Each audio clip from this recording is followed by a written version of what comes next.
अवतार किस लिए लिया उसने? उस दुष्ट को मारने के लिए। दुष्ट को मारने के लिए शरीर का यदि सहारा लेना पड़ रहा है तो वो तो सर्वशक्तिमान ना हुआ।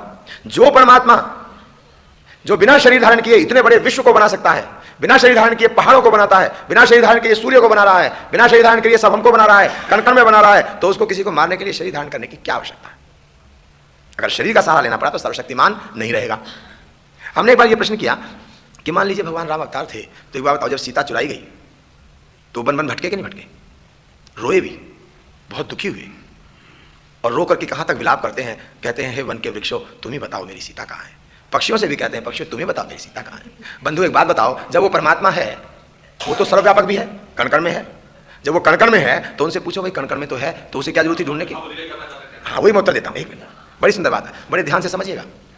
तो वो कण कण में है तो उन्हें पता होना चाहिए सीता कहाँ बैठी है, तो इसका सर्वव्यापक नहीं है। अगर सर्वव्यापक है और वो लोग क्या कहते हैं जो इन्होंने कहा, भी मैं वही कहना चाह रहा था। तो मैंने किसी से कहा जी वो तो कण कण में जानते थे, फिर उनको पता होना चाहिए, उन्होंने कहा तो सुग्रीव से सहायता ली, कहा हनुमान ने सहायता ली, हनुमान ने खोज की, वो जाकर के युद्ध हुआ बड़ा भारी, तब जाकर के सीता को लाना पड़ा। तो फिर सर्वशक्तिमान वाली बात तो ना हुई। वे कहते हैं देखो ऐसा है, वो जानते तो थे पर वो अपनी लीला दिखा रहे थे। क्यों, यही बात है ना, ऐसा कहते हैं लोग। अब इसका उत्तर दूं आपको, सोचिएगा। वो जानते तो थे पर अपनी लीला दिखा रहे थे। इसका मतलब ये हुआ कि वो जानते तो थे सीता कहाँ बैठी है, हमको बता रहे थे कि मुझे नहीं पता, झूठ बोल रहे थे। झूठ बराबर पाप नहीं और सत्य बराबर तप। साधारण आदमी भी झूठ बोलता है तो पाप है, वो तो महान मर्यादक थे, उनकी मर्यादा पर कलंक है इस बात का कि ये कहना कि वो जानते थे और फिर वो कह रहे मैं नहीं जानता, असत्य है। असत्य बोलने वाला व्यक्ति तो ईश्वर को कैसे जानेगा? इसलिए झूठ नहीं बोलते थे मर्यादा पर। राम ने कभी जीवन में झूठ नहीं बोला, कभी जीवन में झूठ नहीं बोला। अब एक और विचार कीजिए। अब एक सवाल करता हूं, प्रश्न ये उठता है कि यदि परमात्मा शरीर धारण करता है तो वो शरीर जब धारण करता है वो सारा का सारा आता है कि कुछ हिस्से आता है?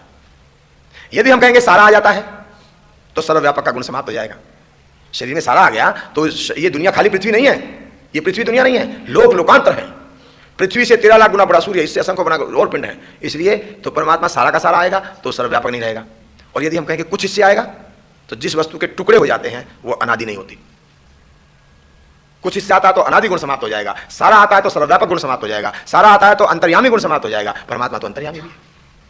इसलिए परमपिता परमात्मा को शरीर धारण करने की आवश्यकता नहीं पड़ती। शरीर धारण करेगा तो सीमित हो जाएगा, शरीर धारण करेगा तो मां के गर्भ में आएगा, शरीर धारण करेगा तो उसको भूख भी लगेगी, प्यास भी लगेगी, सर्दी भी लगेगी, गर्मी लगेगी, विकार रहेगा, उड़ेगी ही।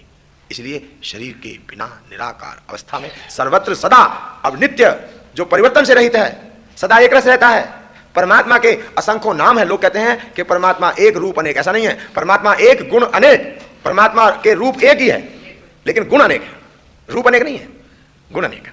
इसलिए परमात्मा को जब तुम ऐसा जान लोगे तब परमात्मा की भक्ति ठीक कर पाओगे।